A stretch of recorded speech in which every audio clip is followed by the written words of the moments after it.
Mistake 1. Unfamiliar cats. The first mistake many people make when petting cats, especially when meeting a new cat for the first time, is to reach out directly to touch its head. But hold on, you might be thinking, aren't you supposed to pet the cat's head? And you're right. The problem isn't where you choose to pet the cat, but rather how you go about it. Most cats would love a nice head rub, but if the person offering the affection isn't displaying good manners, things can get tricky fast. Imagine how you would feel if you met a new coworker and they grabbed your hand for a handshake before you even offered it. You'd feel uncomfortable, right? A handshake is polite when one person extends their hand, offering, and the other accepts. It's not just about the handshake itself, but about having the chance to say yes or no. The same goes for petting a cat. Most cats, especially those unfamiliar with the person attempting to pet them, will interpret an abruptly approaching hand as a threat. Instead, the person should ask permission by moving their hand slowly toward the cat's nose, allowing the cat to sniff and recognize their scent. The hand can then be extended again, slowly, to the top of the cat's head. If the cat accepts the petting, they will lean in and make contact. If they are less interested, they will make this clear by pulling back or hesitating. So, be cautious with unfamiliar cats because, in addition to stressing them out, they may even scratch you. Mistake 2. Unintentionally rough petting. Dogs and cats often appear side by side in popular culture, whether in phrases like "curiosity killed the cat" or in classic characters like Garfield and Odie. These two popular pets are often depicted as either rivals or unlikely friends. As a result, many people with experience with only one of these animals tend to view them as opposites.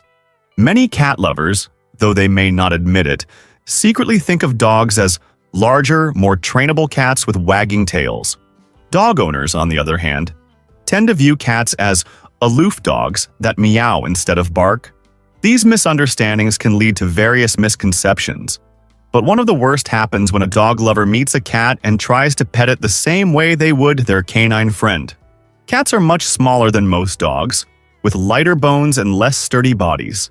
The kind of petting that would be acceptable for a dog may actually hurt a cat, or at the very least leave them uncomfortable. Petting a cat should be done gently and carefully to ensure that the cat is enjoying the interaction as much as the person offering the affection. Mistake 3. Petting against the natural direction of the fur. One of the qualities we love most about our cats is that they're soft and furry. Many cat lovers give in to the temptation to ruffle the fur on the cat's head and feel the softness, but this isn't as pleasant for the cat as it seems. A cat's fur should never be pet against the natural direction of its growth. This can cause discomfort and will make the cat spend time afterward smoothing out their fur again. Imagine how you'd feel if someone messed up your hair every time they wanted to show affection.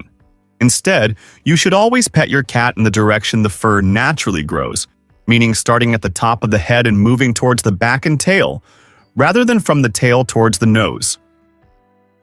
Mistake 4. Petting in the wrong areas of the head. Most cats love being petted on the head, but that doesn't mean they like being touched in every area of the head.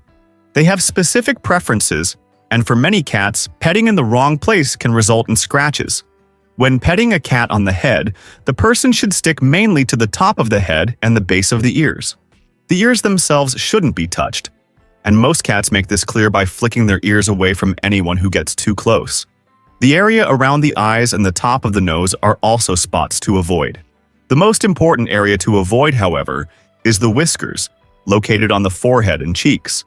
These long and ultra-sensitive hairs are tools that cats use to sense their surroundings. They are so sensitive that they can even detect changes in air currents around the cat's body.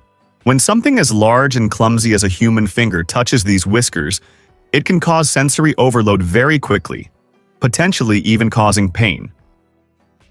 Are you enjoying the video? Is it helping you in any way? If so, please subscribe to the channel and give the video a thumbs up, as it not only helps us a lot, but also lets YouTube know you're enjoying our videos, which will make more of our content appear for you. Thank you. Mistake 5. Not paying attention to the cat's body language.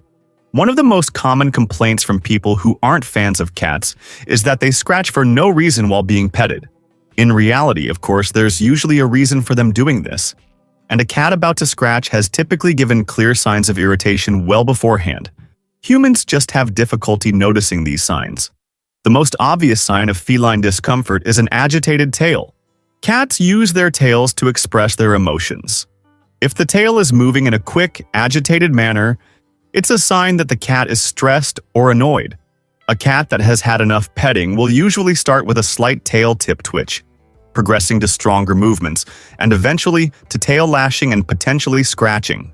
Noticing these early signs can ensure that the petting session ends on a pleasant note, even if a bit sooner than expected.